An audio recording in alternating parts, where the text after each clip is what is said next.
नमस्कार दोस्तों, मैं Umesh Sharma chart analysis channel पे आपका हार्दिक स्वागत करता हूँ। आज की वीडियो में बात करेंगे निफ्टी बैंक निफ्टी की। और सबसे पहले बात करेंगे दोस्तों आज जो एक्सपायरी वाले दिन जो बाजार में अच्छी खासी तेजी देखने को मिली और उसके बाद जैसे ही मार्केट क्लोज होने वाला था जो बाजार में अचानक से गिरावट आई, उसका कारण क्या था और इस गिरावट के बाद क्या भाई ये गिरावट आगे कंटिन्यू रहेगी या फिर ये सिर्फ एक जो लेवल था जिसकी हमने कल वीडियो में बात करी थी उस लेवल को रिटेस्ट करने आया है और क्या यहाँ से रिटेस्ट करके मार्केट फिर से एक नया हाई लगाएगा, उसके बारे में डिस्कस करेंगे। तो आज की वीडियो काफी स्पेशल है, शुरू से लेकर आखिर तक जरूर देखिएगा। चैनल को सब्सक्राइब नहीं करा है तो चैनल को सब्सक्राइब करिए, क्योंकि आज की वीडियो में मैं काफी चीजें सिखाने वाला हूँ और काफी ऐसी स्ट्रेटेजीज हैं जिसके बारे में हमने ऑलरेडी अपने पब्लिक टेलीग्राम चैनल पे भी आपको आज बताया था। उसके अकॉर्डिंगली मैं आपको एक स्ट्रेटेजी बताने वाला हूँ। अगर ये वीडियो आप पूरी देखते हैं तो आपके लिए लाइफ चेंजिंग मूवमेंट हो सकता है। तो सबसे पहले दोस्तों मैं आपको अपने लेके जाऊंगा पब्लिक टेलीग्राम चैनल पे। ये हमारा पब्लिक टेलीग्राम चैनल है चार्ट एनालिसिस के नाम से। नीचे आपको डिस्क्रिप्शन पे इसका लिंक मिल जाएगा, आप वहाँ से ज्वाइन कर सकते हैं। तो आज का जो हमारा पहला मैसेज था वो आप पहले यहाँ पे देख लीजिएगा। हमारा मैसेज क्या था? हमने मैसेज करा था Nifty high open same with Nifty high open same break, you know what you have to do. दोस्तों क्या है ना कि आजकल हम बहुत सारी चीज़ें क्लियरली पब्लिक टेलीग्राम चैनल में लिख नहीं पा रहे, कुछ रीजंस की वजह से। और ये रीजंस आपको पता ही है क्योंकि कुछ गाइडलाइंस है उसका हमें फॉलो करना पड़ेगा। बट हाँ, मैं इसकी कुछ तैयारी कर रहा हूँ। हो सकता है 2-3 महीने बाद या 2 महीने बाद 3 महीने बाद मैं बहुत ही खुले तरीके से अपने टेलीग्राम चैनल पे चीज़ें स्पष्ट करके लिख सकूँ जिससे आपको पता चल जाए। बट आज जो मैंने लिखा था कि Nifty high open same break, you know what you have to do, ये एक स्ट्रेटेजी थी ये स्ट्रेटेजी मेरे कोर्स के स्टूडेंट्स को पता है। आज मैं इसके बारे में थोड़ा सा बताने वाला हूँ, बट उसके लिए मैं सबसे पहले लेकर जाऊँगा आपको निफ्टी के चार्ट पे और इस एरिया को थोड़ा सा जूम कर देता हूँ। यहाँ पे जो दोस्तों चार्ट है जो आप देख रहे हैं ये 5 मिनट्स का चार्ट है, बट इसको मैं कन्वर्ट करके कर देता हूँ 15 मिनट का चार्ट। और 15 मिनट के चार्ट में दोस्तों एक मैसेज आज हमने आपके लिए किया था और वो मैसेज क्या था उसको मैं थोड़ा सा अच्छी तरीके से आपको बताने वाला हूँ। आज का जो मैसेज था दोस्तों वो अगर आप देखेंगे तो ये कैंडल दोस्तों अगर आप देखेंगे तो यहाँ पे मार्केट आज क्या था, ओपन हुआ था और उसमें क्या था उसके बाद एक लो देखने को मिला।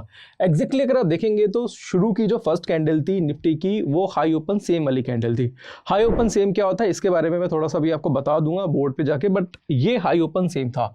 हाई ओपन सेम के बाद दोस्तों क्या हुआ, नेक्स्ट कैंडल ने इसका हाई ब्रेक कर दिया। तो मैंने मैसेज करा था you know what you have to do, मतलब जब भी हाई ओपन सेम बनता है लो ओपन सेम बनता है और वो ब्रेक होता है तो वहां से आप कंटिन्यूस ट्रेड बनाते हैं। इसके लिए मैं डायरेक्टली आपको लेके जाऊंगा बोर्ड पे। तो बोर्ड पे जाते हैं दोस्तों और इसको थोड़ा सा अच्छी तरीके से समझते हैं।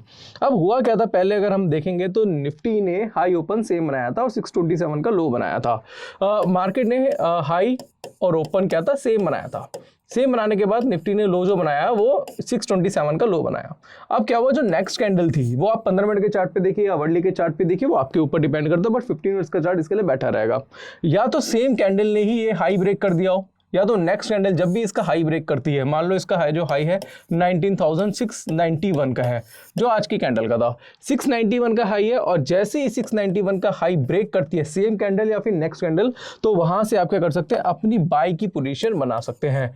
बेसिकली होता क्या है इसके बारे में मैंने वैसे ऑनलाइन कोर्स में बहुत ज़्यादा डिटेल में बताया हुआ है। बेसिकली होता है कि हाई ओपन सेम कैंडल बनी, बाजार आया नीचे की तरफ आया और जैसे ही वो वहां से हाई ब्रेक करते हैं इसका मतलब यह है कि वहां पे पॉजिटिव वॉल्यूम आया है। तो इस केस में आप यहां पे बाय करके लो का एसएल लगाते हैं और इस ट्रेड को आप कंटिन्यू करते हैं। ये जो ट्रेड था दोस्तों ऑलरेडी मैंने अपने ऑनलाइन कोर्स में बहुत डिटेल में बताया हुआ है।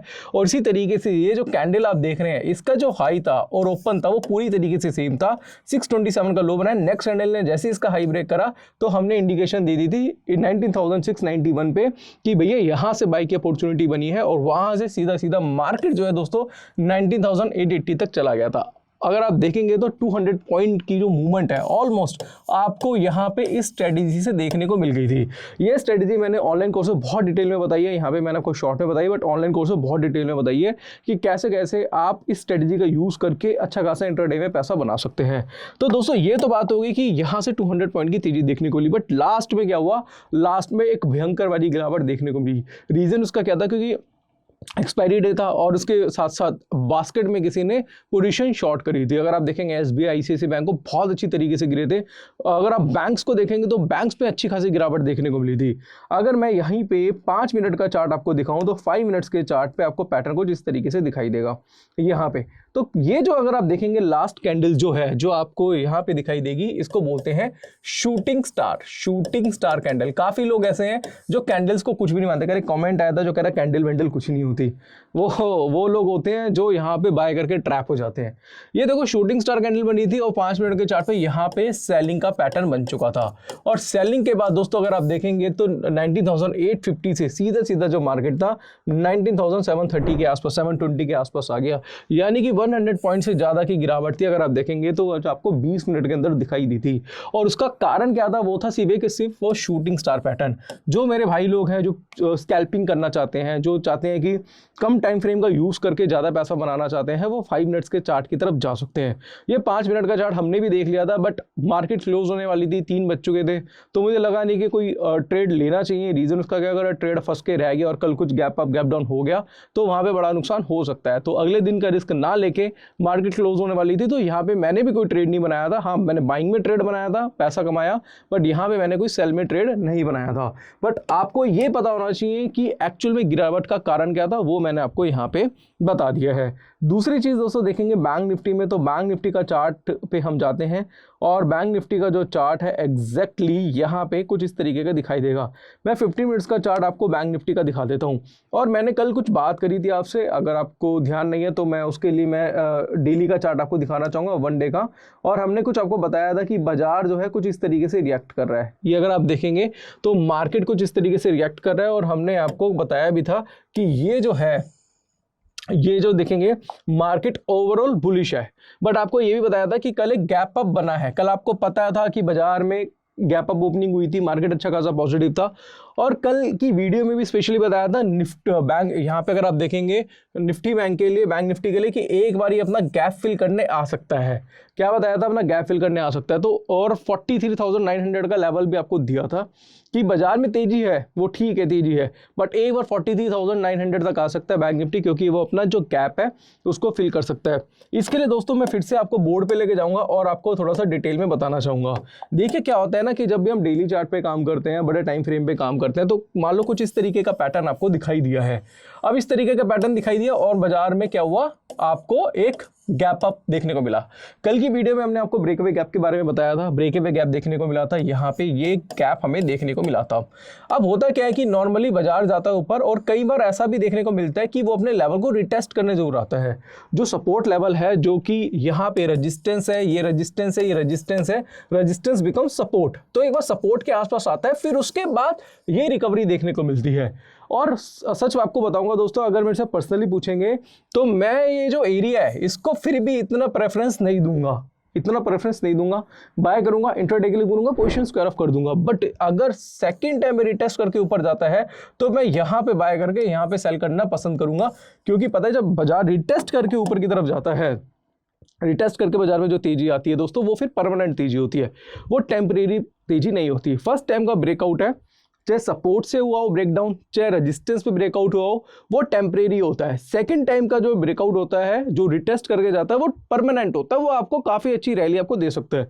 और काफ़ी जो लोग हैं जो राइड करना चाहते हैं अपने प्रॉफिट्स छोटे स्टॉप लॉस से, वो सेकंड रैली पे यानी कि सेकंड ब्रेकआउट पे काम करते हैं, रिटेस्ट के बाद काम करते हैं, तो रिजल्ट उनका और भी अच्छा हो सकता है। ये सारी चीज़ें दोस्तों हमने अपने ऑनलाइन कोर्सेज में भी आपको बहुत अच्छी तरीके से बताई हुई हैं। फिलहाल अगर हम देखेंगे तो इसके अलावा हमने एक मैसेज आपको रैली गियर का या माफ़ कीजिएगा रिलायंस का भी दिया था, और रिलायंस में भी दोस्तों एक ब्रेकआउट हमें देखने को मिला है। एग्जैक्टली मैं आपको बता देता हूँ दोस्तों कि ये एक ब्रेकआउट है, और अच्छा खासा ब्रेकआउट हमें रिलायंस में भी देखने को मिला है, और यहाँ पे ब्रेकआउट था और अच्छी खासी तेजी हमें देखने को मिली है। और कल अगर ये फिर से 2360 के ऊपर सस्टेन करता है, 2360-70 के ऊपर जाता है, तो फिर रिलायंस पे भी अच्छी खासी तेजी आपको दिखाई दे सकती है। तो इसके अलावा भी बहुत अच्छे स्टॉक्स हैं जो आप अपनी रडार में रख सकते हैं। हालांकि सेकंड हाफ में गिरावट देखने को मिली है, बट ये जो गिरावट है वो एक खरीदारी का मौका भी हो सकता है। इस चीज़ का ध्यान आपको दोस्तों थोड़ा सा रखना पड़ेगा। और कल अगर आप मार्केट देखेंगे तो कल मुझे लग रहा है कुछ पॉजिटिविटी आपको दिखाई दे सकती है। इसके साथ साथ दोस्तों आपको बताना चाहूँगा कि हमारा जो पब्लिक टेलीग्राम चैनल है उस पर इस तरीके के मैसेज आपको आते हैं। जैसे ओरो फार्मा का मैसेज था, शूटिंग स्टार का ब्रेकआउट जब हमने दिया था 2360 पे, उसके बाद अच्छी खासी तेजी रिलायंस ने लगाई थी। इसके साथ अपडेशंस जो भी होती है निफ्टी से रिलेटेड, इंडेक्स से रिलेटेड, वो आपको यहाँ मिल जाती है। इसलिए आप हमारा पब्लिक टेलीग्राम चैनल ज्वाइन करना मत भूलना, डिस्क्रिप्शन में लिंक है, ज्वाइन जरूर करिएगा। इसके साथ कहना चाहूँगा दोस्तों, अगर आप यही एनालिसिस सीखना चाहते हैं तो 7999 में हमारा टेक्निकल एनालिसिस का कोर्स आपको मिल जाएगा, जिसमें सपोर्ट, रेजिस्टेंस, इसके साथ साथ दोस्तों आपको स्टॉक को कैसे खरीदना है, कैसे सेल करना है, स्टॉप लॉस टारगेट कैसे लगाया जाता है, बहुत ज़्यादा इजी तरीके से सिखाया गया है। स्टॉक का सिलेक्शन कैसे करना है, इसके साथ साथ आपको यहाँ पे ये सिखाया जाएगा कि कैंडलस्टिक, चार्ट पैटर्न, इंडिकेटर होते क्या हैं, किस तरीके से यूज़ करने हैं, इसका मार्केट में क्या इंपैक्ट हो सकता है, swing trading, short term trading, long term trading, intraday trading कैसे बनानी है, स्मॉलर टाइम फ्रेम का यूज़ कैसे करना है, मनी मैनेजमेंट का कैसे यूज़ करना है, ये एक एक चीज़ें आपको इस कोर्स में सिखाई गई हैं।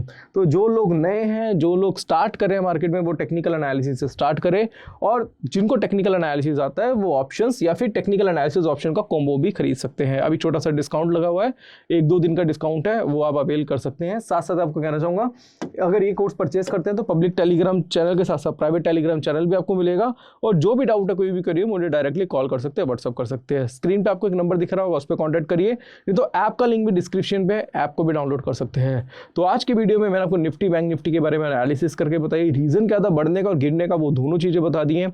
बाकी दोस्तों स्टडी आप ही को करनी है। फिर भी अगर आपको कोई डाउट है, कोई करिए, तो नीचे दिए गए नंबर पे कांटेक्ट कर सकते हैं। आज के लिए बस इतना ही दोस्तों, धन्यवाद।